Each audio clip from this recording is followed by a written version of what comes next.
So, Alex, we've been talking about our college experiences, you in advertising and myself with professional writing. And I wanted to ask you, is there anything you wish you'd learned or even just been aware of during your time in school that you see just becoming a huge deal in what we're doing here at DLM?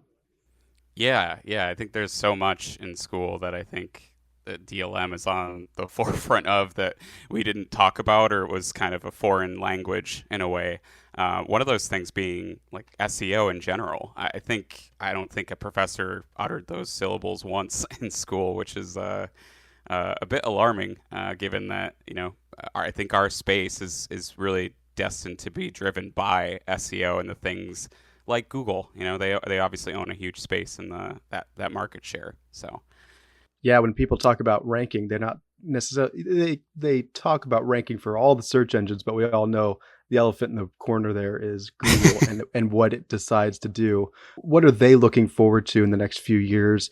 You talk about SEO, search engine optimization, basically making your website as ideal to Google as possible. Is there any ways that Google itself is helping to just make that easier, maybe lower the barrier of entry to professionals like us? because Google has taken such a large position in how users and buyers connect to queries on the internet. Yeah, I think it's really something that they've invested heavily into education. I think they really care about trying to create a space that supports their services, which to their end, it's really marketing. They're using that space in search to provide more dollars to Google at the end of the day. So, yeah, I think they want people to know these programs and to lean on them and lean on the insights they can provide, because it's really it's important in a business sense. And seeing people connect to Google that way and have those kind of educations, that's good to see. Well, we should maybe talk some more about SEO and we give people some insights into what they can do this year to help their website rank better in Google rankings. Welcome to the Limelight podcast, your source for medical marketing news. Get insights into the latest trends, learn about groundbreaking marketing strategies, and discover the newest tools. We'll let you know what questions you should be asking and where to find the answers. All this and more brought to you by the team at Digital Limelight Media. Hi, I'm Alex Gonzalez, a marketing specialist here at DLM. And I'm Jeff Grogan, an SEO content writer.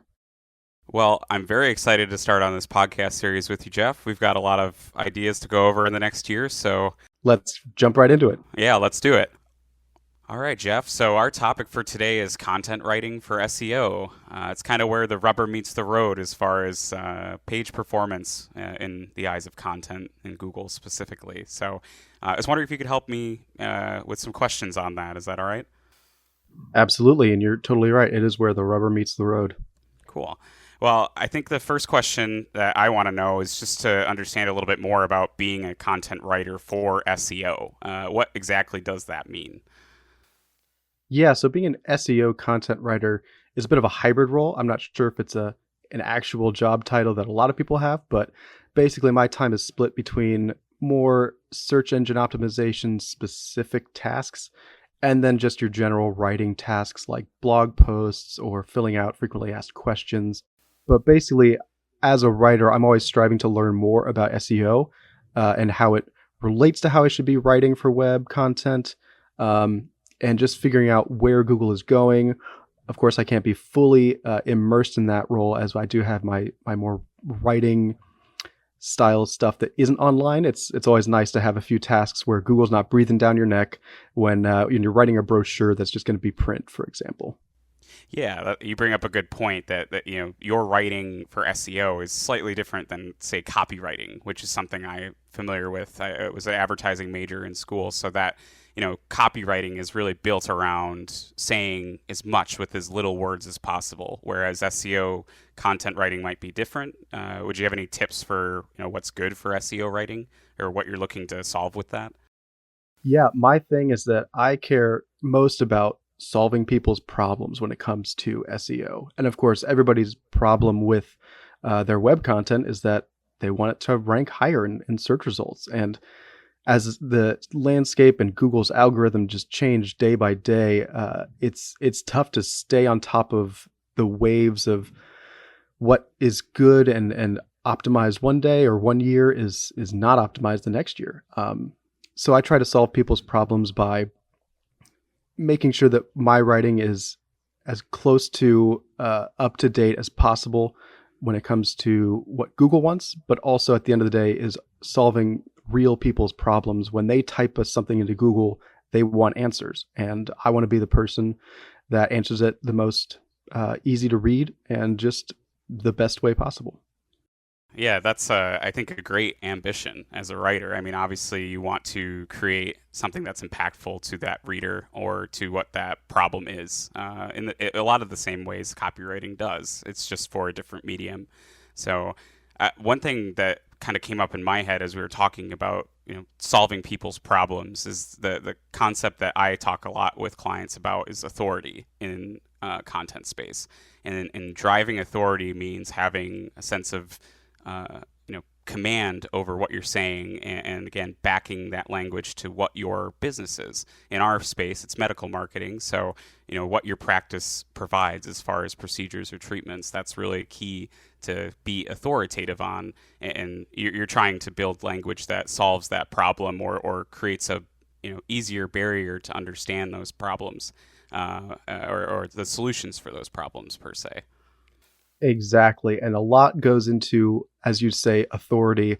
I might even say thought leadership, the way you say something, as well as the facts that you're talking about. So when you're writing a page about a specific medical procedure, of course, you want to have the facts there, but you also want to anticipate why somebody had come to that page and what they expect to feel when they're on that page. And that leads into how you write it in terms of tone.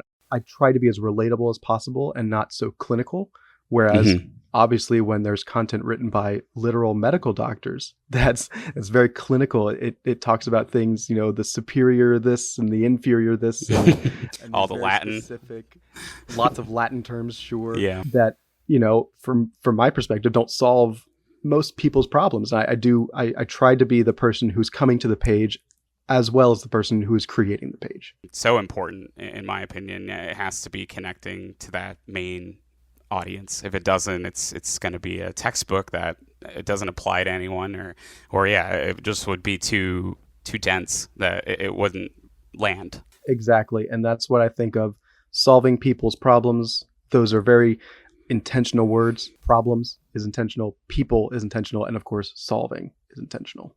Yeah, no, that's a great MO. I think that's a great way to approach it. So another question that I had that was kind of coming up is, obviously the written word is important as it pertains to the SEO strategy for content.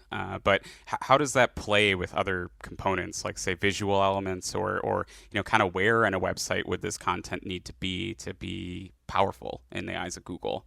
At the end of the day, as authoritative as Google is, as much power as they have over who ranks well, at the end of the day, Google is listening to its users. It's following what people are doing, what pages they're staying on, what websites they're coming back to on a regular basis, and they're rewarding those websites. So when you talk about where does the content, how is it laid out? How is the website designed? I mean, I can do a little bit with a poorly designed website that's hard to navigate or hard to find the information you're looking for. But at the end of the day, if people are frustrated with the way that your website's laid out, or they're confused by somebody like me who writes for half the pages on your blog and then other people are writing for the rest of your content, they're going to be confused by the shift in tone and structure that just naturally arises from having different writers. So as always, the goal is to be as consistent as possible within each web page. Website by website, you can have different writers, different strategies, more of a clinical tone, more of a friendly tone, more specific, less specific. But within the same website, I always try to be as consistent as possible. And even going back to tone, how you're talking to people, how you're relating to them, besides just the facts that you're including in different tabs or pages on the site. So designers and writers should really be working as closely together as possible, although I think a good SEO writer should recognize how to look at a website and see, okay, do I have one big block that I can just write text in? How does that shift it versus when I have different elements that are broken up by it. So you've got like a doctor sidebar or pictures that are interrupting paragraphs. Obviously, those all have their place. It's just how you adapt your writing to it. If you're looking for a great way to track your SEO progress in 2022 and beyond, look no further than DLM Insight, brought to you by the medical marketing experts at Digital Limelight Media.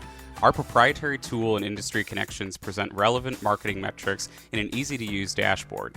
Our team would love to show you how DLM Insight can help your practice grow in 2022. If you'd like to see a demonstration of DLM Insight, contact us today at info@dlmconversion.com. That's info@dlmconversion.com.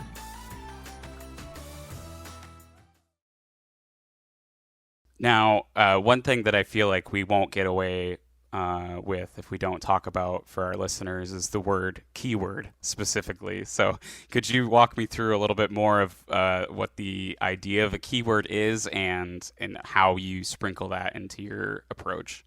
So keywords, to put it generally, are terms that people use specifically in searching with all search engines, but when just for sort of a catch-all, we just say Google. So typing in, I'll use an example of a facelift. So typing in facelift with a location is a keyword. The term facelift is a keyword, but there's also long keywords. We call them long tail keywords that, for lack of a more specific explanation, are sort of the ideal things to have in your content because they're the keywords that people who are the most interested in a specific service, in this case, or medical procedure, are looking for. So yeah, so there's a direct correlation in a way to like saying a long tail keyword is a more specific kind of keyword query. Does that sound accurate? Exactly. And generally, the people using those, except for people like me who are writing about them, are those who are actually very interested in what they're searching for. They're the most qualified leads. So I try to use as long tail keywords as possible, but also sprinkling in just, of course, the word facelift is going to come up on a page about facelift. That's pretty much a given. But there are other keywords that are similar to or in the same vein of what a facelift procedure would be. So you'd have to have, plastic surgeon. You'd have to have anesthesia or scar or techniques and things like that. So when I do a fair amount of keyword research for important web content pieces, you can actually find out, are people actually searching for this word or is it not being searched for at all? So I don't need to include it in my title or in my content. And I try to include, as popular as keywords as I can, while understanding that I'm not going to rank against Wikipedia or Healthline for the broadest, what is a facelift for the practices that we're working on. We're trying to hit this niche of people who's searching for a certain term, but aren't looking just to describe it, but are looking for it as a service. Well, thank you, Jeff, for going through some facets of content writing for SEO with us. Just to kind of recap for our audience, some of the important things to note for that when it comes to content writing is that the way that Jeff and DLM approaches content writing is really built around solving problems for users that are searching, writing consistently in order to maintain that voice throughout an entire website, making sure that text plays well with the design of the site and the user experience, and then using good keywords is specifically long tail keywords when available in order to really maximize that search intent on a web page to that user's searching. So does that sound like a pretty good summarization, Jeff? Yeah, that's a great summary. And of course, all of these there's so much more to talk about. So we'll have plenty of stuff to talk about the rest of this season. All right, Jeff, pilot's in the books. How do you feel? Feeling good. That was fun. Good. Well, looking forward to 2022, we've got so many different topics that we plan to cover. Just looking at our list of options we have here in the next few days. We're going to talk about social media for medical practices. We'll talk about PPC as well, something huge that kind of is a continuation of our Google discussions. Google's just going to be a big celebrity on this podcast, quite frankly. So absolutely. I think HIPAA compliance too is something we plan to talk about pretty soon here too. That's important in the digital space, and it's been bit of a loosey-goosey thing with 2020 in the pandemic. That's where HIPAA rules and the phrase HIPAA has really had a meteoric rise. So we'll have a lot to talk about in that episode, I think. Yeah, that all sounds great. I'm excited to keep talking to you and learning with you, Alex. And if anybody listening has something they want us to talk about or just a comment about our podcast, please don't hesitate to send us an email with the subject line podcast to info@dlmconversion.com. That's info@dlmconversion.com. Thanks for joining us on the Limelight podcast. We hope you learned something new today that adds value to your practice. Remember to talk to an expert about your specific situation before making decisions based on the information provided in this podcast. Digital Limelight Media LLC, its employees, partners, sponsors, and guests are not responsible for any action taken or not taken as a result of listening to this podcast. As always, we welcome your questions and encourage you to reach out about any of the services we offer at DLM. Have a great day.